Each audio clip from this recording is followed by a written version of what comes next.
네, 서두에 말씀 드렸던 것처럼 저희가 오늘 교제의 말씀이 여러분들 삶 가운데 큰 도움이 되었으면 하는 바람이 있어서 오늘 교제하기를 바라는 것입니다.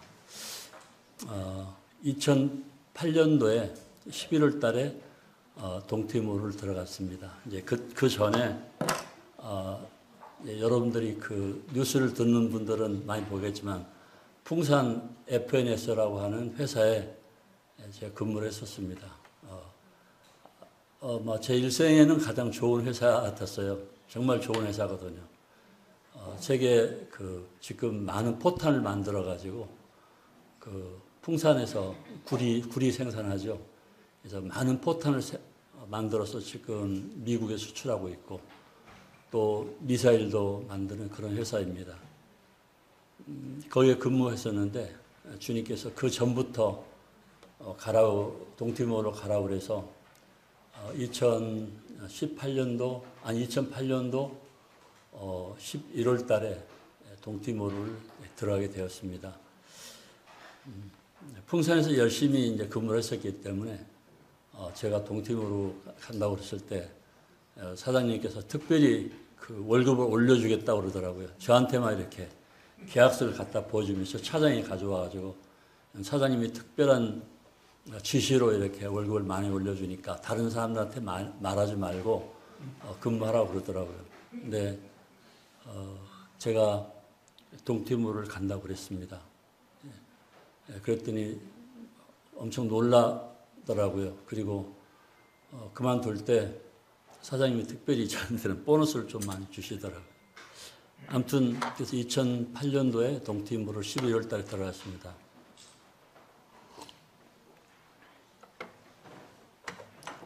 물론 2007년도에 동티모르를 잠깐 다녀오긴 했었죠. 우리 딸아이가 호주에 있을 때 같이 이렇게 호주에서 그러니까 하나님의 역사를 지금 얘기하고 있는 건데요. 제가 가라고 그래서 이제 최후의 그 하나님의 그 말씀을 신명기 1장을 금식 기도를 하면서 받았고, 그래서 주님 앞에 비행기 싹이 없어 못 간다고 그랬더니는 비행기 싹을 해 주셔가지고 어떤 교회를 통해서 비행기 싹을 지불해서 동티모르를 2007년도에 다녀왔습니다. 그리고는 이제 가지 않으려고 무척 노력을 했었는데 그래도 주님께서 너무 강권하시기 때문에 2008년도 11월 달에 동티모르를 들어갔습니다. 들어가 있었는데 그때 이제 우리 아들이 결혼하지 않는 상태에서 호주에 갔다 와서 다시 호주로 갈 그런 계획을 가지고 있었는데 그때 호주에 들어갈 수 있는 이제 그 국제적인 여건이 그렇게 안 됐었어요. 그래서 딸도 홀로 있었고 아들도 아직 결혼 안 한 상태였고 굉장히 마음이 무겁더라고요. 나중에 우리 아들이 그러더라고요. 엄마 아빠 나를 버리고 떠나버렸다고. 버리고 떠난 게 아니고 하나님 말씀이 그러니까 말씀에 순종했던 것이죠. 동티모르 가 있을 때 그러니까 11월 달에 가가지고 그 다음에 2월 달까지 머물러 있었는데 그때 주님께서 제가 마음에 걱정을 했었죠. 매일 기도했죠. 아들하고 딸을 위해서. 그랬는데 그때 주님이 주신 말씀이 갈라디아서 4장 말씀이었습니다. 잠깐. 제가 왜 이렇게 말씀을 찾아서 말씀드리냐면은 아마 나중에 알게 되시겠지만 말씀만이 우리 삶을 문제를 해결해 줄 수 있다는 것 때문에 말씀을 전하는 것입니다. 물론 이제 이 갈라디아서 4장 27절 말씀은 조금은 제 간증하고 맞지 않는 말씀이 될지도 모르겠지만 어떻든 그때는 그랬다는 것입니다. 27절에 기록된 바 잉태하지 못한 자여 즐거워하라. 산고를 모르는 자여 소리질러 외치라. 이는 홀로 사는 자의 자녀가 남편 있는 자의 자녀보다 많음이라. 이 말씀을 주님께서 이렇게 한 3번쯤 강력하게 저한테 말씀했습니다. 근데 이 말씀이 우리 아이들 문제하고 무슨 관계가 있는 것인가라고 이제 주님 앞에 물어봤습니다. 주님의 대답이 없으셨죠. 계속 이 말씀을 했기 때문에 나중에 알게 됐는데 이 말씀은 이제 물론 제 개인에게 맞추어 보면 그런 거였습니다. 네 아이들을 마치 남편이 없어가지고 남편이 없기 때문에 자녀가 없는 그런 여자보다도 훨씬 더 그러니까 남편이 있어서 잘 돌보는 그런 부모 밑에 있는 아이들보다도 남편이 없는 것처럼 너희 부모가 없는 것 같은 그런 상태에서 있는 내 아이들을 내가 복을 주겠다. 뭐 많게 하겠다는 말은 뭐 생산을 많이 한다는 얘기가 되겠지만 그런 것보다는 주님께 책임져 주겠다고 하는 그런 뜻으로 받았습니다. 그리고 사실 그 말씀대로 이루어졌습니다. 그리고 2009년도 7월 9월 20일 날 동티모를 2009년도 7월 20일 날 동티모를 상륙하게 되었습니다. 시간이 흘러가가지고요. 동티모르 우리 김철희 형제님만 다녀가셨죠. 복음 전하기가 엄청 어렵거든요. 정말 복음 전하기가 아주 어려운 곳입니다.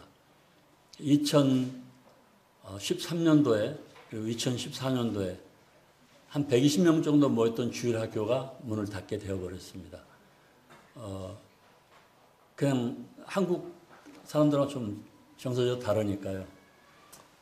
아무튼 이게 말하다가도 그냥 바로 칼로 바로 찌르는 칼부림이 나기 때문에 쉽지는 않았습니다. 그래서 이제 2013년도, 2014년도 주일학교가 2개의 문을 닫아버렸습니다. 어른들이 그래서 가지고 어른들이 소리 지르니까 이제 주일학교 문을 닫게 되었죠.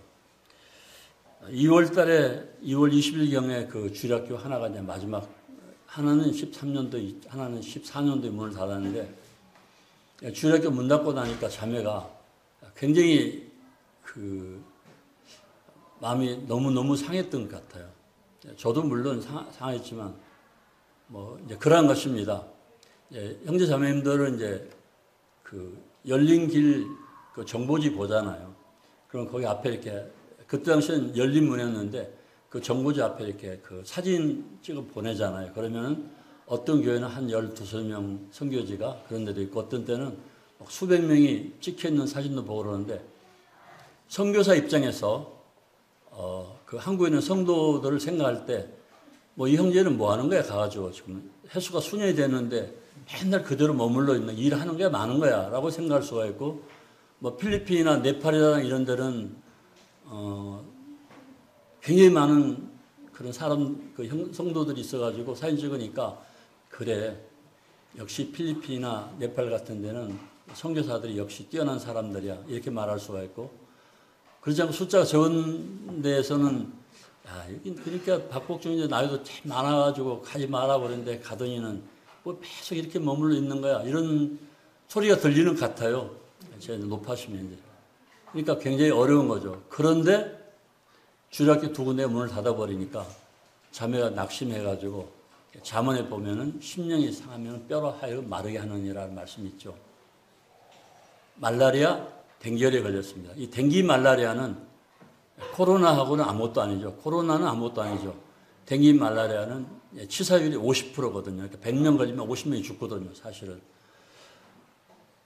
자매가 댕기 말라리아에 걸렸습니다. 얼굴이 새카매지면서 막 이제 뭐 언제 곧 죽을 것 같은 그런 상태에서 계속 머물러 있었는데 제가 주님 앞에 기도했습니다. 제 아내가 죽으면 저도 같이 데려가십시오. 이제 세상에 사는 것 자체가 저희들에게는 별로 미래는 없습니다. 먼저도 한번 이 간증을 다시 했던 것 같은데 그렇게 기도했었는데 3월 11일 날입니다. 2014년 3월 11일 날 새벽 3시에 주님이 깨우시더라고요. 깨운다는 것은 소변이 보러 일어난다든지 어떻든 뭐 잠이 깬다든지 했을 때 주님께서 부르시는 것처럼 사무엘을 부를 때 새벽에 주님께서 사무엘아 사무엘아 불렀잖아요. 저는 이제 그런 주님께서 부르신다라고 생각하고 새벽 3시에 일어나서 말씀을 보기 시작했습니다. 뭐 이제 시리즈로 계속 말씀을 보니까요.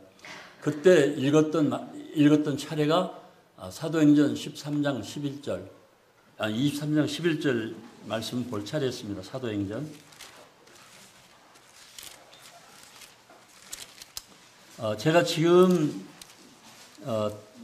드리는 말씀은요, 구약 성경에 기록된 것들 사실은 간증들이잖아요. 삶이었잖아요. 그것처럼 제가 경험한 하나님, 그러니까 아브라함의 하나님, 이삭의 하나님, 야곱의 하나님, 박복준의 하나님, 그러니까 각각 아브라함이 경험한 하나님과 이삭이 경험한 하나님, 그리고 야곱이 경험한 하나님이 다르고 제가 경험한 하나님이 다른 것처럼 그 하나님께서 저에게 하신 역사를 지금 말씀드리는 것입니다. 새벽 3시에 일어났는데 쭉 성경을 읽었는데 사도행전 23장 11절 말씀을 이제 쭉 읽어야 하는데 11절 말씀이 딱 저에게 들어왔습니다. 그날 밤에 주께서 바울 곁에 서서 이르시되 담대하라 내가 예루살렘에서 나의 일을 증언한 같이 로마에서 증언하여야 하리라 하시니라. 네, 이 말씀이었습니다. 그래서 제가 이 말씀을 반복적으로 읽었습니다. 그리고 주님 앞에 기도했습니다. 사도 바울은 예루살렘에서 복음을 전하다 붙잡혀가지고 로마에 가게 되었는데, 그럼 제가 주님께서 바울에게 로마를 말했다면 저에게 말하는 로마는 어디입니까? 제가 어디로 가야 되는 것입니까? 라고 이제 기도했습니다. 그러면서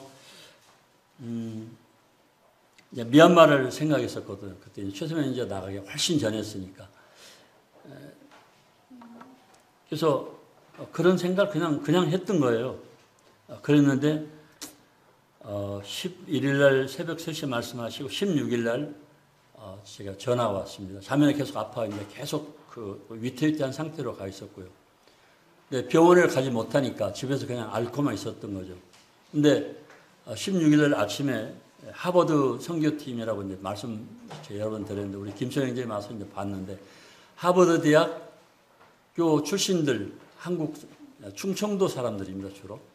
예, 그분들이 미국 하버드대 나와가지고 거기서 유명한 의사 4명, 그러니까 의사 뭐 버클리, 프린스턴, 뭐 UCLA 뭐 그런데 이제 유명한 데 그 대학을 나온 의사들 4명하고 거기에 따른 간호사들하고 그리고 영문과 교수, 음대 교수, 그리고 이제 그 뭐 그런 분들이 이끌고 동티모르에 60명이 온 거예요. 그 인도자가 그 사이먼 강목사라고 이제 그분인데 아프가니스탄에서 15년 동안 선교하다가 동티모르로 들어오신 분이거든요. 근데 그분이 저를 불렀어요. 그래서 20일 날 저녁에 만나자고 그러더라고요. 그래서 20일 날 저녁에 이제 갔습니다. 갔더니는 이제 하버드 대학 교모하고 이제 같이 있으면서 저를 돌아라고 해서 가서 앉았더니는 그런 얘기를 하더라고요. 어떻게 해서 박복준 선교사는 선교사님이라고 이제 그렇게 말씀하시죠. 그분들이 여기에 어떻게 구원을 받았으면 어떻게 여기를 오게 되었습니까? 라고 묻더라고요. 그래서 제가 구원받은 동기부터 한 번 그쪽에서 간증 한번 했었는데 다시금 반복해서 간증을 했습니다. 그랬더니는 1시간 정도 간증하고 나니까 그분들이 그러는 거예요. 저희가 그 선교센터가 거기 그분들이 선교센터를 지어가지고 가지고 있었는데 이 선교센터를 저에게 넘겨주겠습니다. 그러더라고요. 그래서 제가 그 선교센터를 받는 것을 마음에 부담이 있기 때문에 제가 거부했습니다. 속으로 이제.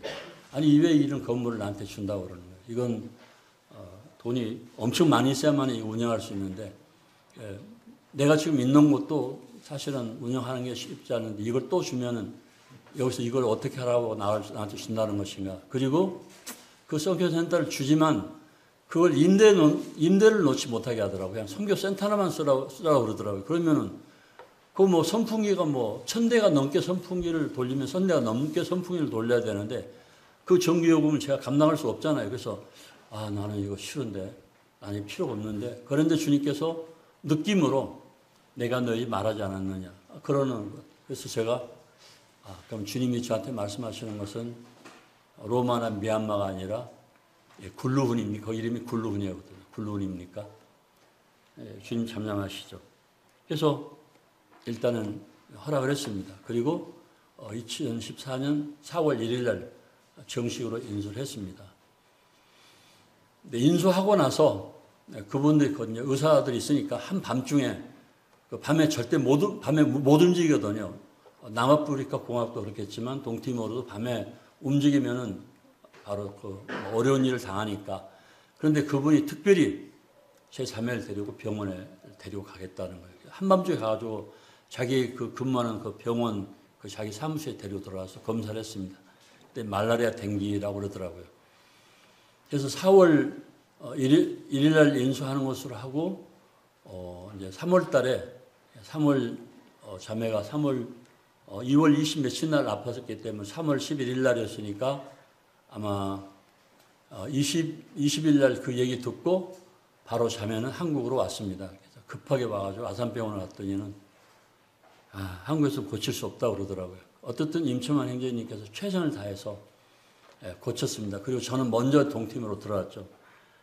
자매가 아직 들어오지 않는 상태에서 4월 1일 날 건물을 인수하고, 그리고 그분들 60명이 120명까지 거기 같이 기거하려고 했었는데 60명이 3년 동안 복음 전에서 얻지 못했던 영혼을 저희들이 그 건물을 인수하고 6일 만에 거기서 한 영혼을 얻었습니다.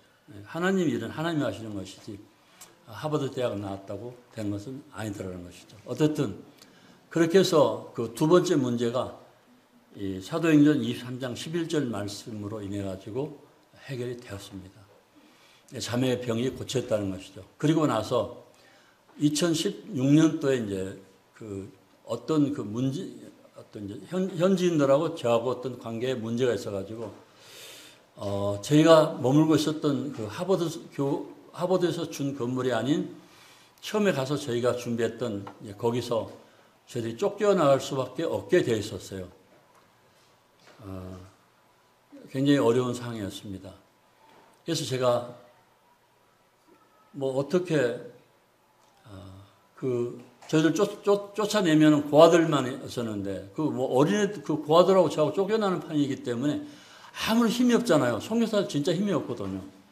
뭐 쫓아내면 쫓겨나는 거죠. 그래서 너무 막 근심이 걱정이 됐는데 알아들어 놓아버렸습니다. 3개월 동안 거진 뭐 먹지 않고 들어 있었습니다. 완전히 가죽하고 뼈만 남았었습니다. 걸음을 걷지 못했기 때문에 이렇게 소변 보러 갈 때도 지팡이를 짚고 갈 정도로 그렇게 말라버렸는데, 네, 그 상황에서 제가 주님 앞에 말씀을 구했습니다. 주님 제게 말씀을 주십시오. 그래서 이사야서 41장 10절 말씀, 두려워하지 말라, 내가 너와 함께 함이니라. 놀라지 말라, 나는 너의 하나님이 됨이니라. 내가 너를 도와주리라. 나의 굳센 오른팔로 너를 붙들리라. 그 말씀은 제가 참 많이 도움을 받았거든요. 그 말씀을 주님이 주시고 기도할 때는 어떤 문제들이 다 해결됐었거든요. 그래서 그 말씀을 놓고 기도했는데 그때는 그 말씀이 해결이 안 되더라고요. 빛이 딱 비치는 것처럼 말씀이 딱 들어오면 해결이 되는데 그때는 그 말씀이 적용이 안 되더라고요. 다시 시편 20편을 가지고 말씀에 기도했습니다. 시편 20편에 보면은 네가 성수에서 기도할 때 하나님 앞에 응답되고 너의 기도 응답으로 인해서 우리가 승리의 계가를 부르려 기도하라는 그런 메시지였는데 그 말씀 가지고 기도해도 응답이 없었습니다. 3개월 동안 거진 드러내가지고 뭐 그건 죽는다는 생각을 안 들더라고요. 계속 말씀을 구했습니다. 3개월 됐을 때 새벽에 3시인데 저는 3시에 주로 말씀을 주십니다. 3시인데 주님께서 요한복음 말씀을 주셨습니다. 요한복음 11장.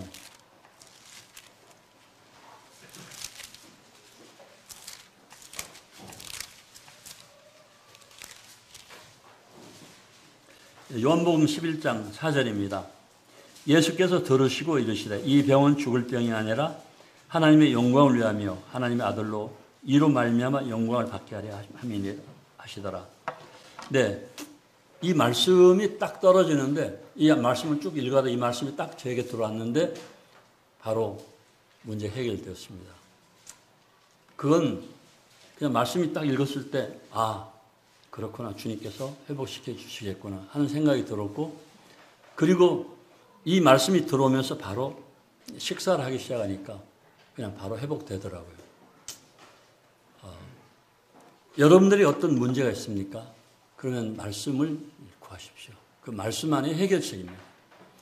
이 시대에 와서 보니까 뭐 교회, 우리나라 모임에 어려움들이 좀 많고 그러더라고요. 근데 그런 얘기들 들을 때 성도들이 어떻게 그럴 수 있느냐라는 생각이 들었어요. 어떻게 일꾼한테 그럴 수 있는 것인가? 성경 지식은 많은데 말씀이 생활 가운데 그분이 살아계심이 임재하심을 함께하게 하지 않기 때문에 그냥 자기 형제님도 말씀 알고 나도 말씀 알고 내가 더 말은 더 잘하고 이런 식으로 가는 거예요. 그러니까 말씀의 능력보다는 그들이 경건의 모양은 있는 거죠. 경건의 능력은 없는 것이고. 그래서 앞으로 주님 앞에 어떤 모습으로 설 것인가를 생각하지 않는 거죠. 만일 우리는 다 죽게 될 것이고 그리고 주님 앞에 벌거벗은 것처럼 그 히브리서 4장에 나와 있잖아요. 하나님 말씀은 살아있고 운동력이 있어서 좌우에 날선 어떤 검보다 예리하여 영과 및 관절과 찔러 쪼개기까지 하며 또 우리가 장차하는 하나님 앞에 벌거벗은 같이 나타나리라. 로마서 14장에서도 너희가 그 날에 다 하나님 앞에 무릎을 꿇을 것이요 각각 그 행한 대로 그 입으로 직구하리라. 말씀이 있다면은 우리가 하나하나 행동들을 조심해야 되는 것이죠. 어떻게 그런 행동들을 할 수 있는가를 생각할 때 말씀은 풍성한데 말씀에 능력이 없고 그 말씀을 경험해보지 못했기 때문에 육신적인 행동이 나온다는 것이죠. 아벨보다는 가인 힘이 셌잖아요. 그리고 사실 지금도 역시 한 교회에서도 같은 형제들이지만 가인 같은 사람이 있고 아벨 같은 사람이 있고 그래서 하나님 말씀보다는 주먹으로 폭력으로 자기 생각으로 하니까 말씀에 순종하는 사람은 입을 다물 수밖에 없지만 그냥 자기 육신의 생각대로 가는 사람들은 먼저 주먹이 앞서가는 것처럼 그래서 교회에 어려움을 주고 하나님 말씀이 살아있는 것이 아니라 사람의 육신의 정욕이 살아있는 혈기가 살아있는 그런 교회로 전락해버리는 것이 아닌가 하는 생각이 됩니다. 제가 요즘 주님과의 교제하면서 지난 3주 전에 말씀 보고 났는데 그 다음날 월요일날 새벽에 주님이 이 말씀을 깨닫게 주시더라고요. 요한복음 1장입니다.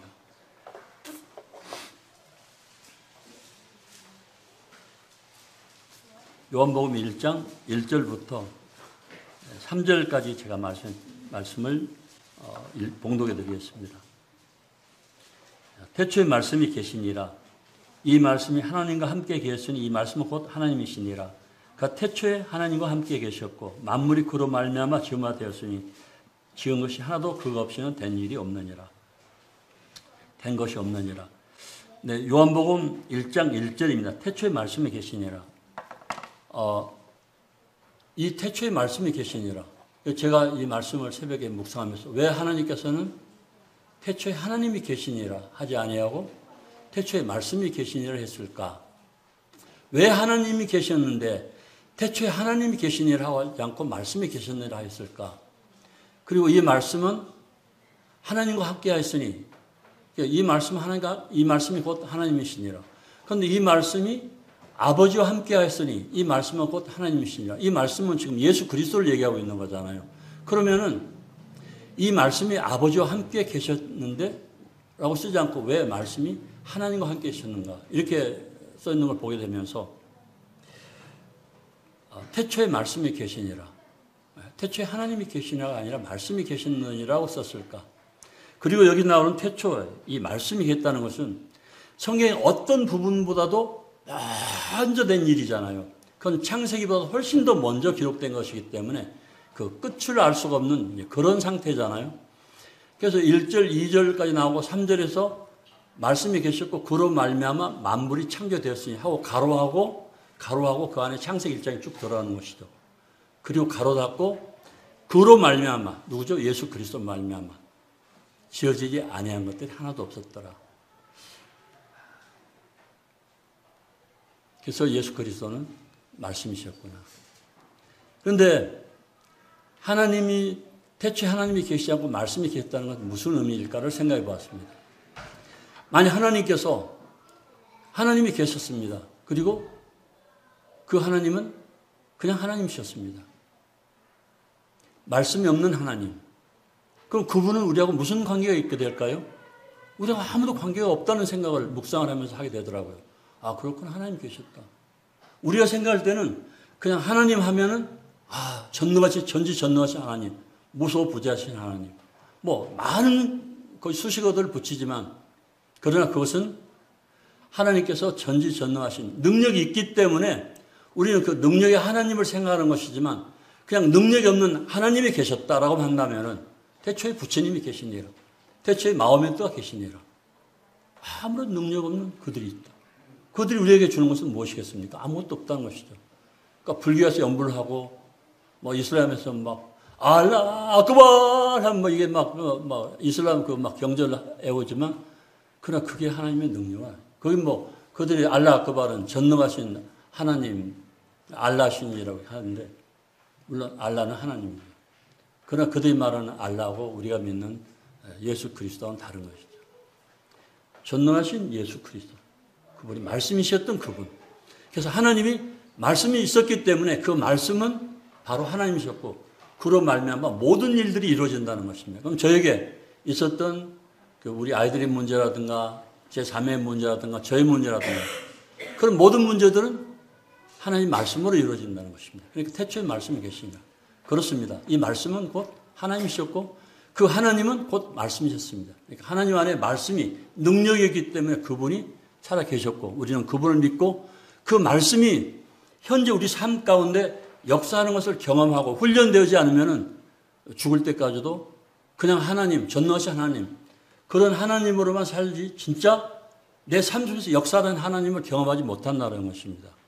그 교회가 막 어려워지는 그런 교회들 보면은 이 하나님 말씀이 그들 속에 살아 능력으로 역사하기보다는 주먹이 앞서니까 주먹으로 문제를 해결하려고 하는 것이죠. 그래서는 안 된다는 것입니다.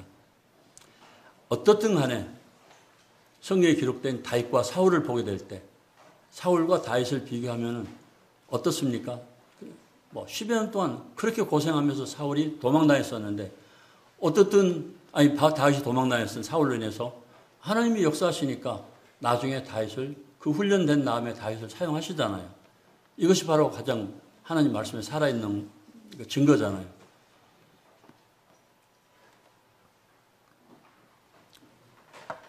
이번에 저희가 이제 그 건축을 하려고 그러면서요. 돈이 좀 이제 필요했습니다. 그래서 제가 개인적으로는 돈을 달라고 별로 이렇게 이야기를 하지 않습니다. 아무리 돼도 우리 아들한테도 돈 달란 말은 잘 안 하거든요. 절대 누구한테 얘기하지 않는데 돈이 필요했습니다. 그런데 국내 선교사들이 많이 나갔잖아요. 그리고 안산 동목교회도 또 그런 많은 분들을 지원하고 있고, 올 때마다 또 저도 또 염치가 없습니다만 그냥 와서 인사하러 옵니다. 그런데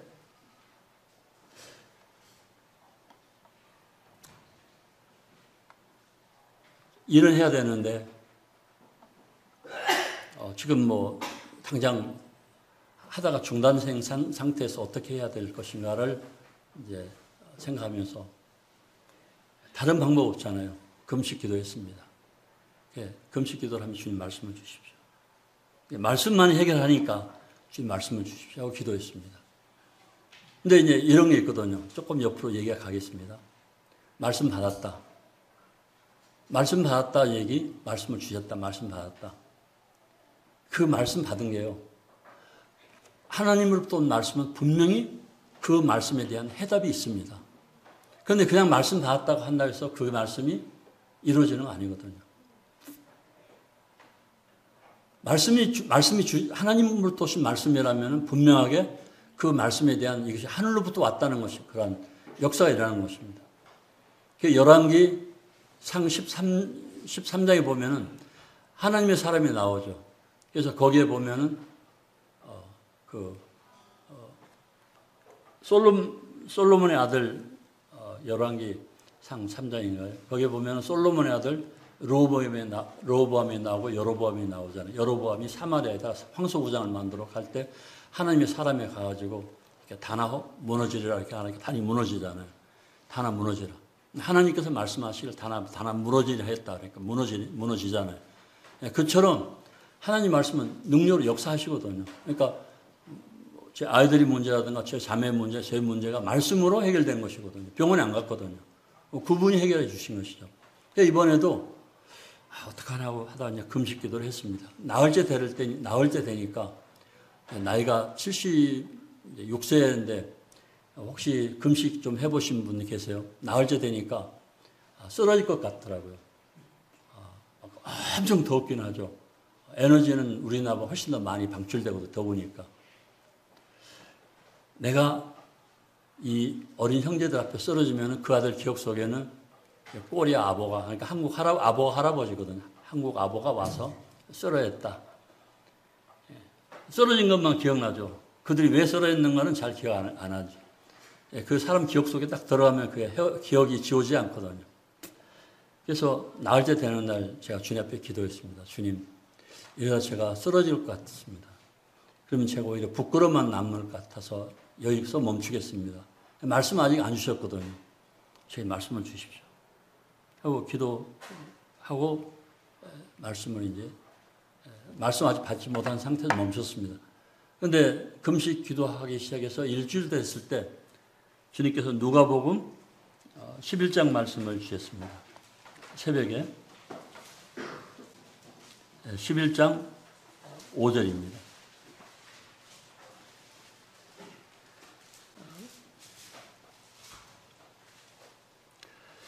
또 이르시되 너희 중에 누가 벗이 있는데 밤중에 그에게 가서 말하기를 벗이여 떡 세 덩이를 내게 구워달라. 내 벗이 여행 중에 내게 왔으나 내가 먹일 것이 없노라 하면 그가 안에서 대답하여 이르되 나를 괴롭게 하지 말라. 문이 이미 닫혔고 아이들이 나와 함께 침실에 누웠으니 일어나 너에게 줄 수가 없노라 하겠느냐? 내가 너에게 말하노니 비록 벗됨을 인하여서는 일어나 주지 아니할지라도 그 간청함을 인하여 일어나 그 요구대로 주리라. 내가 또 너에게 이르노니 구하라. 그러면 너에게 주실 것이요. 찾으라. 그러면 너에게 찾아야 될 것이요. 문을 두드리라. 그러면 너에게 열릴 것이니라. 구하는 이마다 받을 것이요. 찾는 이는 찾아낼 것이요. 두드리는 이에게는 열릴 것이니라. 너희 중에 아버지인 자로서 누가 아들이 생선을 달라는데 생선 대신에 뱀을 주며 알을 달라는데 정갈을 주겠느냐. 너희가 악할지라도 좋은 것을 자식에게 줄 줄 알거든 하물며 너희 하늘 아버지께서 구하는 자에게 성령을 주시지 않겠느냐. 또 마태복음 7장에서 역시 거기에는 생선을 달라는데 뱀을 줄 부모가 어디 있으며 떡을 달라는데 돌을 줄 부모가 어디 있겠느냐라고 말씀하고 계십니다. 그러니까 말씀입니다. 그래서 이 말씀을 새벽에 받았습니다. 그리고는 주님 앞에 기도했습니다. 그러면은 주님께서 하늘에서 뚝 떨어뜨려 주시겠습니까? 아니면은 제가 어떻게 했으면 좋겠습니까? 하고 이제 기도를 하고 있었는데 아무리 생각해도 김철 형제님 밖에는 얘기할 데가 없더라고요. 여기에 보면은 구하라 이렇게 나와 있더라고요. 그래서 제가 그냥 구하라 했으니까 구해야 되는 것이구나.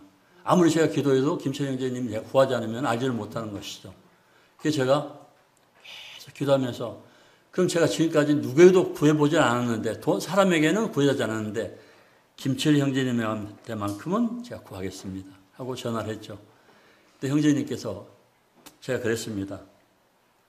형제님 여기 계시니까 형제님밖에 도와줄 수가 없어요. 아무도 제가 말할 사람이 없어요. 근데 말을 하면은 그걸 왜 나한테 말하느냐고. 아니면 하나님 앞에 기도하라고. 아니면 왜 하지 못할 일을 왜 벌리느냐고. 여러 가지 말들이 돌아오면은 차라리 말을 안 하는 게 낫죠. 근데 김철 형제님은 한 번도 그렇게 하지 않은 지가 벌써 수십 년이거든요. 그건 무슨 말이냐면은 믿음이 있다는 것이죠. 형제님에 대한 믿음이 형제님에 대한 믿음이 있다는 것이죠. 믿음은 그냥 믿어라 해서 믿어지는 게 아니잖아요. 믿어. 왜 못 믿어? 믿어집니까? 안 믿어지는 것이죠. 믿음은 서로 간에 오랫동안 교제를 통해서 신뢰 관계를 통해서 서로가 상대방을 신뢰하게 될 때 그게 믿음으로 변하는 것이지 그냥 경험되지 않는 믿음은 믿음이 아니다라고 생각을 합니다. 경험되어야 되는 거거든요. 제가 김철희님한테 전화했더니는 형제님이 여러모로 이렇게 그분이 가지고 있는 능력을 발휘해서 도와줬는데 저희들이 구하는 것보다 더 많은 것들을 보내주셨습니다. 그래서 형제들한테 맡겨놓고 왔습니다. 형제들 정말 눈물나게 힘들게 일하고 있거든요. 토요일 날은 오토바이 타고 가는 데만 5시간, 오는 데만 5시간, 왕복 10시간가를 오토바이 타고 가는데 비가 오면요. 그 빗길을 오토바이 타고 달리는데 여러분들이 그 샤워를 이렇게 샤워기 틀어놓고 세게 틀어놓고 5시간 동안 샤워기 앞에 한번 서 있다고 생각해 보십시오. 물론 그렇게 해본 분들은 없겠지만 경험을 하고 싶다면은 한번 물을 세게 샤워기를 틀어놓고 그 앞에 5시간 동안 서서 비를 맞으면서 동팀으로 형제들 한번 생각해 보시면은 이렇게 가는구나 하고 이해가 갈 것입니다. 그래서 그 형제들 하는 걸 보면 참 눈물이 나죠. 또 그렇게 하고 또 토요일 날 갔다가 일요일 날 돌아오고 월요일 날부터는 또 다시 공사를 시작하고 있습니다. 아침에 사진을 보여줬지만 여기에 뭐 지금 이런 공사들 하고 있는 것이죠. 이렇게 다 자기들 손으로 하고 있거든요. 그냥 우리 자매하고 저희들은 밖에만 나오면 더워가지고 아주 쩔쩔매는데 형제들은 그 더위 속에 맨발로 정말 거짓말이 아닙니다. 아침에 딱 요만한 동그란 빵이 있거든요. 요 한 덩어리를 요만한 거 요거 하나 먹고는 가서 오전 내내 일하거든요. 저는 도대체 그 힘이 어디서 나오는지를 모르겠어요. 동팀으로는 키도 조그맣고 힘도 별로 없는데 그 힘이 어디서 나와서 저렇게 일을 할 수 있는가. 오전에 일하고 나서는 점심 먹고 또 계속 일을 하거든요. 오후까지. 그렇게 하기를 지금 1년째 가까이 하고 있습니다. 다른 선교지들은 모르겠지만 우리들은 기술자를 쓰지 않고 직접 형제들이 일하기 때문에 그렇게 시간이 오래 걸리고 그런다는 것이죠. 아무튼 우리 형제님께서 도와주셔가지고 지금 거기 일을 맡겨놓고 돌아왔습니다. 내년 말쯤 가면은 2개 개척교회가 세우지 않을까 생각하고 있습니다.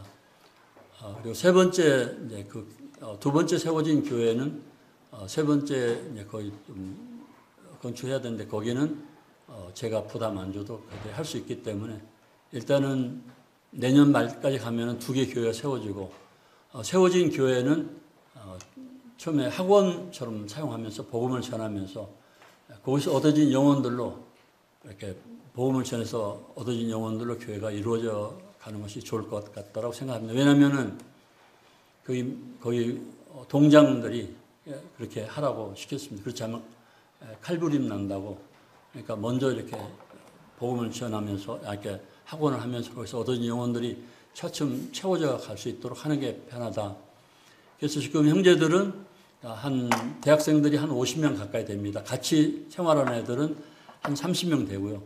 외부에서까지 한 50명 되는데, 자매들은 경영학과가 한 2~3명 되고요. 그리고 국문학과 있고, 그리고 간호학과, 또 수의학과,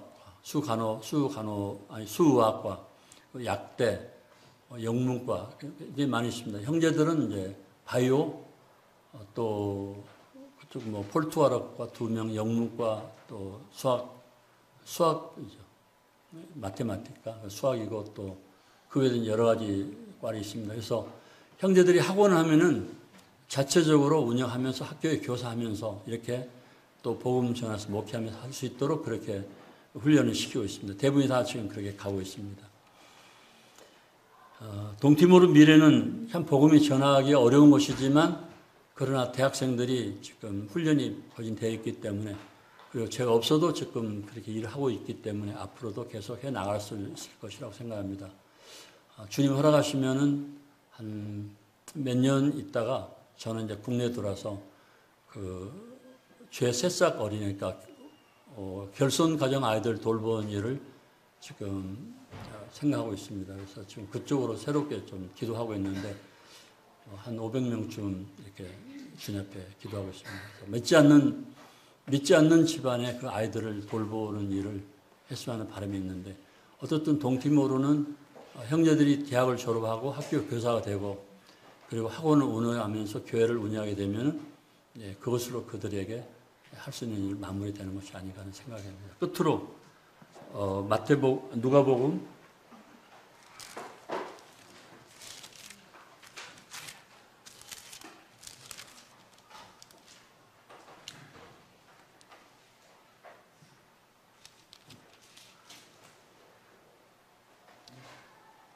누가복음 1장 37절입니다. 대저 하나님의 모든 말씀은 37절입니다. 1장. 대저 하나님의 모든 말씀은 능하지 못하심이 없느니라. 마리아가 이르되 주의 종이오니 말씀대로 내게 이루어지이다 하며 천사가 떠나가니라. 네. 그래서 대저 하나님의 모든 말씀은 능하지 못하심이 없느니라. 말씀을 구하십시오. 문제가 생기면 말씀을 구하고 말씀 주실 때까지 계속 구하십시오. 하나님을 조르십시오. 그리고 그 말씀이 위로부터 오는 말씀이라면 여러분들에 대한 어떤 문제도 다 해결됩니다. 저 개인적으로는 뭐 어떤 암이라든가 뭐 결혼 문제라든가 모든 부분들을 직장이라든가 모든 부분들을 주님 앞에 말씀으로 구하십시오. 그리고 기도 제목으로 내놔도 좋습니다. 그 다음에 요한복음 15장 한 절만 더 보겠습니다. 6절 7절입니다. 사람이 내 안에 거하지 아니하면 가지처럼 밖에 버려져 마르나니 사람들이 그것을 모아다가 불에 던져 살아나니라. 너희가 내 안에 거하고 내 말이 너희 안에 거하면 무엇이든지 원하는 대로 구하라. 그리하면 이루리라. 말씀이 중요하다는 것입니다. 옛날 허드슨 테일러 영화를 보니까 허드슨 테일러가 중국에서 선교할 때 내 안에 거하라는 것이 무엇일까 하고 굉장히 고민하면서 계속 묵상을 하더라고요. 내 안에 거하라는 것이 무엇일까? 주님과의 동거죠.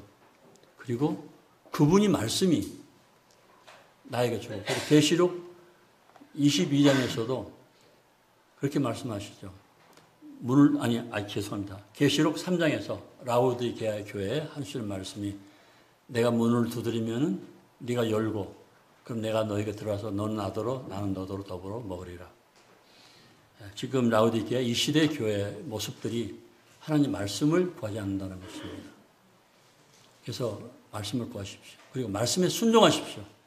시편 119편 56절에서 나에게 남는 것은 내 유업은 오직 주의 말씀에 계명에 순종하는 것이니이다.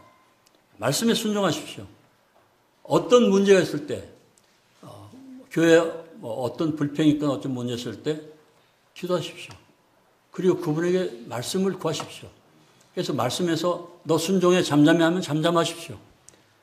그리고 만일 주님께서 어떤 문제 해결하겠다면 그냥 해결할 수 있도록 놔두십시오. 우리는 엊그저께 되어진 어떤 형제하고 통화하면서 그 형제가 시편 68편인가를 말씀을 받았는데 그 말씀대로 문제가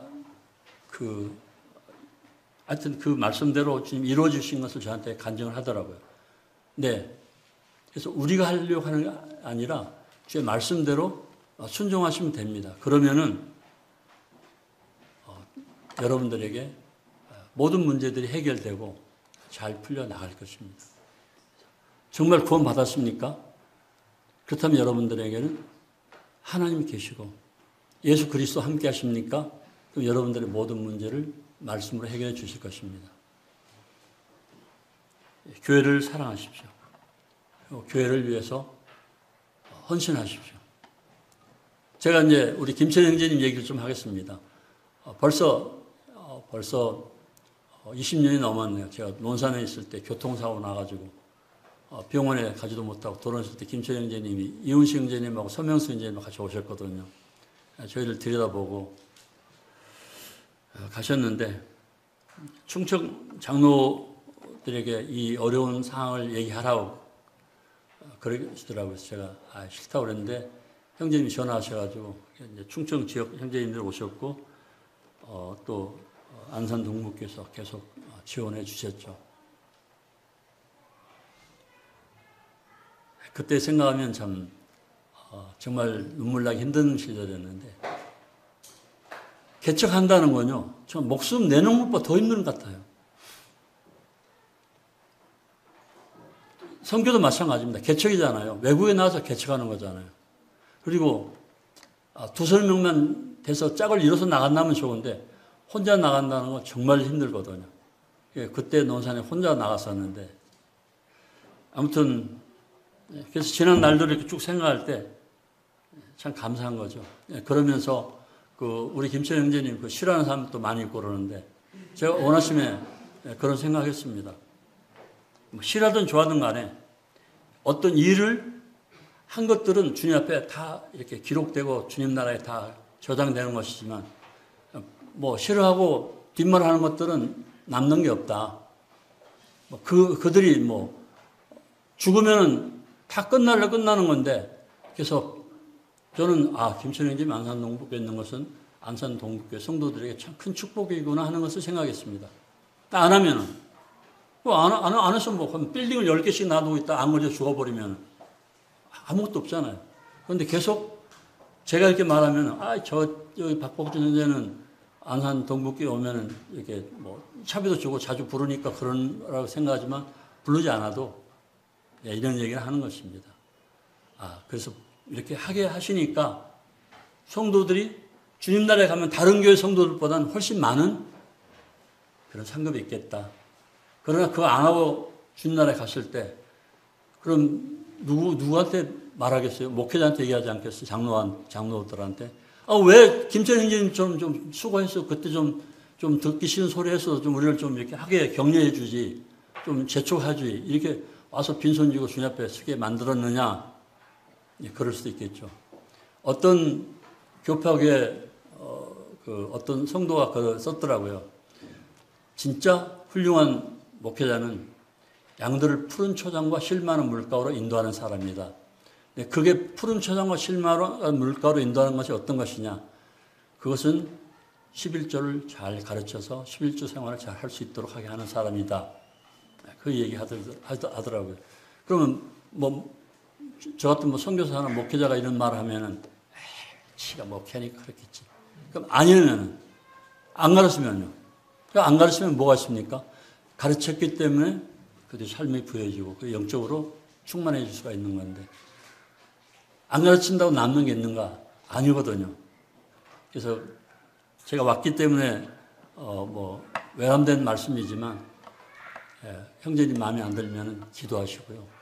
마음에 들면은 같이 또 협력해서 우리를 부르실 때까지 하나님 나라에 최선을 다하기를 바랍니다.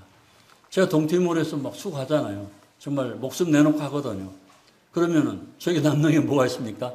제가 장사하는 것입니까? 아니거든요. 그냥 다 가서 하는 것이죠. 그것은 주님께서 하라고 하셨기 때문에 하는 것입니다. 네, 제 말을 하는 것 같아서 죄송합니다. 그러나 제 말씀이 그렇다는 것입니다. 혹시 여기 요한복음 1장 4절 5절에 보면요. 그에게 생명이 있었으니 그 생명 안에 빛이 있었다라고 말하고 있잖아요. 네, 그 생명 안에 빛. 자, 무슨 뜻입니까? 그 생명 안에 빛. 자, 그 빛이 어떤 빛이에요? 우리가 볼 수 있는 빛입니까? 볼 수 없는 빛입니까? 예? 볼 수 있는 빛입니까? 볼 수 없는 빛입니까? 볼 수 없는 빛이죠. 그렇습니다. 볼 수 없는 빛이거든요. 세상의 모든 빛들은 첫째 날 하나님께서 빛이 있으라 하시면 빛이 있었고, 그리고 그 두 번째 하늘엔 태양과 달과 별들을 만드시고 밤과 낮을 주관하게 하시고, 네 번째 날 빛을 만드셨죠. 그리고 또 우리 인간들이 만든 빛이 있죠. 그런데 여기서 세 번째 빛 예수 그리스도죠. 그분이 이 땅에 오셨습니다. 그분은 빛이셨거든요. 그런데 우리가 볼 수 없습니다. 어떻게 예수님 속에 있는 빛을 볼 수 있습니까? 그런데 우리에게 그 빛을 볼 수 있도록 하셨거든요. 마태복음 5장에 보면은 너희는 소금이요, 그리고 너희는 빛이다. 등불을 켜서 말 아래 두지 아니하고, 말이 이제 영어로 보울이라고 그러니까 이 쌀 되는 말이잖아요. 그 말 아래 두지 않고 말 위에 둔다. 너희 빛을 나타내라. 그런데 우리에게 빛을 주셨는데 우리 속에 빛이 있죠. 그런데 그 빛은 눈으로 볼 수 없지만 딱 행동으로 나타낼 수 있는 것이거든요. 저는 예수 그리스도 사람이다. 행동으로 그의 빛이거든요. 그래서 그 빛은 예수님이 누가복음 2장에서도 예수 그리스도는 세상을 비추는 빛이다, 이방의 빛이다 그랬는데, 이 빛은 행동할 때만이 나타나는 것이죠. 그럼 형제자매님들의 행동 나타내는 것이 무엇입니까? 그것은 다른 사람들에게 예수 믿으려면 저렇게 믿어. 저 사람같이 참 믿은 사람이 바로 예수 믿는 사람이야. 라고 하는 것이 빛이거든요. 그 간증. 그게 없는 사람은 빛이 나타나지 않는 것이죠. 그래서 그 빛이 없을 때 우리는 주님 나라에 가면은 조금 불안한 것이죠. 이는 빛으로 나타나는 것이 아니라 어둠으로 나타날 수 있기 때문입니다. 마태복음 13장에 의인은 그날에 하늘의 빛처럼 빛나리라.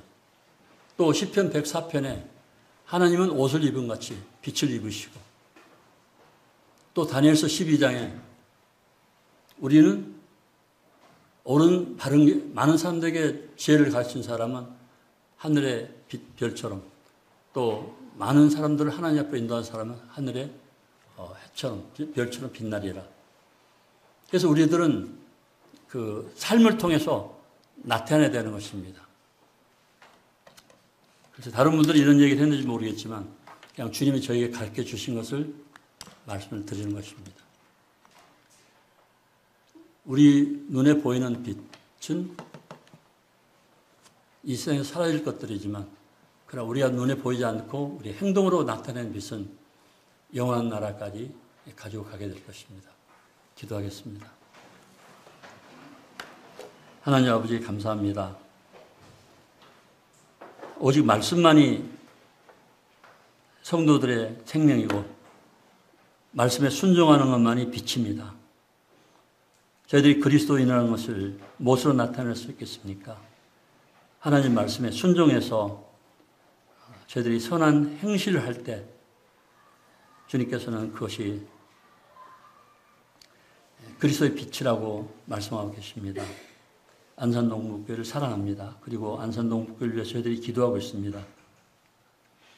성도들이 오직 주의 말씀에 순종하고 그 말씀을 따라 살아서 그들의 삶이 부여해지고 어떤 문제가 없이 온전케 승리하는 삶을 살 수 있도록 도와주시옵소서. 때로는 저희들이 내가 내 뜻대로 해서 잘못됨으로 해서 망하게 됐을 때 하나님을 원망한다고 성경에 기록되어 있습니다. 그러나 하나님 말씀대로 사는 사람들은 절대 망하는 일이 없고 병들 일도 없다는 것을 알고 있습니다. 하나님 아버지, 안산 동북교회 성도님들을 축복하셔서 말씀에 순종하는 삶을 살게 해주시고 이들의 삶의 부유함과 건강과 그리고 가정의 평안과 다복한 복을 받을 수 있도록 도와주시옵소서. 오직 주의 말씀에 능치 못한 일이 없다고 했사오니 그 말씀으로 안산 동북교회 성도들을 붙들어 주시기를 구합니다. 말씀이신 예수 그리스도께서 이들 삶 속에 함께 하시고 이들 삶을 주장해 주시옵소서. 아버지 하나님께 감사를 드립니다. 주 예수 그리스도 이름으로 기도했습니다. 아멘. 네, 감사합니다.